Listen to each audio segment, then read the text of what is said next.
அரசியல் விமர்சகர் திரு ராஜகம்பீரன் அவர்கள் இணைப்பில் இணைகிறார். அவரிடம் பேசலாம். சார் வணக்கம். இன்றைய இந்த விருது வழங்கும் விழாவில் மாணவர்கள் மத்தியில் பல்வேறு விஷயங்களை விஜய் அவர்கள் பேசியிருந்தார். அதில் இந்த சோஷியல் மீடியாவில் வரக்கூடிய விஷயங்களை வந்துட்டு உண்மைத்தன்மையை ஆராயாமல் நீங்கள் வந்துட்டு எதையுமே புரிஞ்சுக்காதீங்க, பொய் பிரச்சாரங்கள்லாம் நம்பாதீங்க, எல்லாத்தையுமே உண்மையானது அலசி ஆராய்ஞ்சு அதுக்கப்புறமா நீங்கள் முடிவெடுங்க அப்படிங்கிற ஒரு வலியுறுத்தலையும் மாணவர்கள்கிட்ட வச்சிருக்காரு. இது அவர் எதை உணர்த்துவதாக நமக்கு காட்டுது சார்? இல்ல, ஒரு திரைப்பட நடிகராக இருப்பவர் குறித்து பல்வேறு செய்திகள் சமூக வலைதளங்கள்லையும் சோசியல் மீடியாவிலையும் தொடர்ச்சியாக வருகிற போது அதுல வருகிற எல்லாமே உண்மை என்று நம்ப வேண்டிய அவசியம் கிடையாது. அதை நீங்கள் பகுத்தறிவை கொண்டு அதனுடைய உண்மை தன்மையை அறிந்து கொள்ள வேண்டும் என்று சொல்லுகிற கருத்து முதலில் வரவேற்கிறேன் நான் இந்த கருத்தை. ஏனென்றால் நமக்கு சொல்லப்படுகிற எல்லா செய்திகளுமே உண்மைதானா என்று ஆராய வேண்டும், ஆராயாமல் எதையும் ஏற்றுக்கொள்ளக் கூடாது என்று சொல்லக்கூடிய ஒரு கருத்தை தான் அவர் சொல்லி இருக்கிறார்.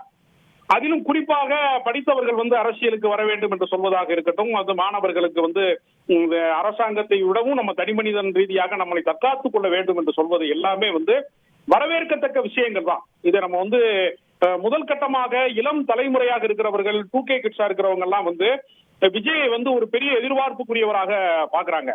இப்ப மற்ற நடிகர்களுக்கும் விஜய்க்கும் உள்ள வேறுபாடு என்னன்னு நான் பாக்குறேன்னா, ரஜினிகாந்த் அவர்கள் புகழின் உச்சியில் இருக்கும் போது அரசியலில் ஈடுபடுவார் என்ற நம்பிக்கை இருந்தது. ஆனால் அது அவர் வரல, கடைசியில வரல. ஆனா கமலஹாசன் போன்றவர்கள்லாம் ஏறத்தாழ அவர்களுக்கு பரபரப்பான காலகட்டத்தில் அவங்க அரசியல் வரல, மிக தாமதமாக ரிட்டையர்மெண்ட் காலத்துலதான் அவங்க வர்றாங்க. இவர் அப்படி அல்ல, இவர் புகழின் உச்சியில் இருக்கிற போது அரசியலுக்குள்ளே வர வேண்டும் என்று நினைக்கிறார். அப்படி வருவதன் மூலமாக அவருக்கு தான் இதுல வருமான இழப்பு ஏற்படும். ஏனென்றால் இன்றைக்கு அவர் மிகப்பெரிய வசூல் மன்னனாகவும் திரைப்படத்துறையில் அவர் திகழ்றாரு. அதை தாண்டி மக்களுக்காக ஏதோ செய்ய வேண்டும் என்று அவர் ஒரு உணர்விலே வருகிறார் என்பதை நான் வரவேற்கணும். அப்படிதான் நான் பாக்குறேன். ஏன்னா ஒருவர் அரசியலுக்கு வருவதையே கூட நம்ம முன்கூட்டியே ஒரு தவறான கருத்துக்களை பரப்புவது என்பது அவசியம் அல்ல. அவருடைய எடுக்கக்கூடிய நிலைப்பாட்டை சரி தவறு என்று நம்ம விமர்சிக்கலாமே தவிர, ஒருவர் வர வேண்டும் என்று விரும்புவதையே விமர்சிப்பது என்பது முறையானதாக இருக்கும் என்று நான் நம்பல. அதனால விஜயினுடைய அரசியல் வருகையாக இருக்கட்டும், மாணவர்களுக்கு உதவியாக இருக்கட்டும், இது எல்லாமே நான் பாசிட்டிவா தான் பாக்குறேன். ஆனால் அவர் என்ன கொள்கையில இருக்கிறார், எதை நோக்கி பயணிக்க போகிறார் என்பதையெல்லாம் இன்னும் அவர் வெளிப்படையாக அறிவிக்கவில்லை. அப்படி அறிவிக்கும் பட்சத்துல அந்த கருத்திலே தவறு இருந்தால் நாம் விமர்சிக்கலாம். நம்ம ஒரு வழிபாட்டு அரசியலை ஊக்கப்படுத்த வேண்டிய அவசியம் நமக்கு இல்லை. அதே சமயத்துல ஒருவர் வருகிறார் என்பதற்காகவே அச்சப்பட்டு நம்ம கட்சியெல்லாம் காலியாயிருமோ என்பதற்காக பல பேர் அவரை வரவே கூடாது என்கிற மனநிலையில இருந்து பேசுகிறார்கள். அது ஏற்புடைய கருத்து அல்ல என்பது என்னுடைய கருத்து.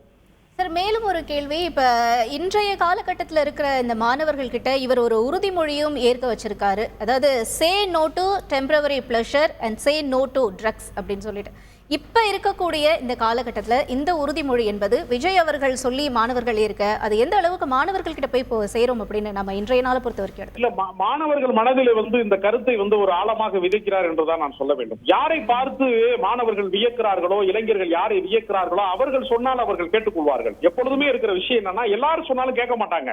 எப்பொருள் யாரார்வாய் கேட்பினும் நம்ம சொல்லலாமே தவிர, ஒரு சிலருக்கு தான் அவர் சொல்லுகிற அந்த வாக்குக்கு வலிமை வருகிறது, அவர் சொல்லக்கூடிய வார்த்தைக்கு ஒரு வலிமை வருகிறது. அவர் மாணவர்கள் நீங்கள் தோல்வியிலே துவண்டு விடாதீர்கள், வெற்றியிலே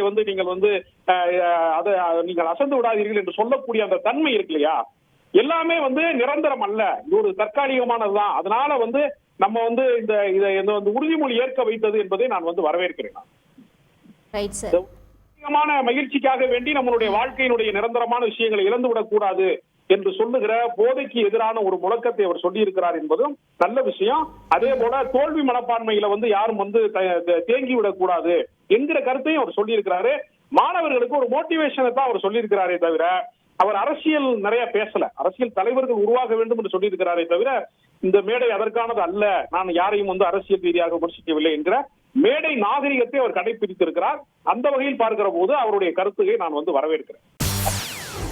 செய்திகளை உடனுக்குடன் தெரிந்து கொள்ள உடனே சப்ஸ்கிரைப் பண்ணுங்க.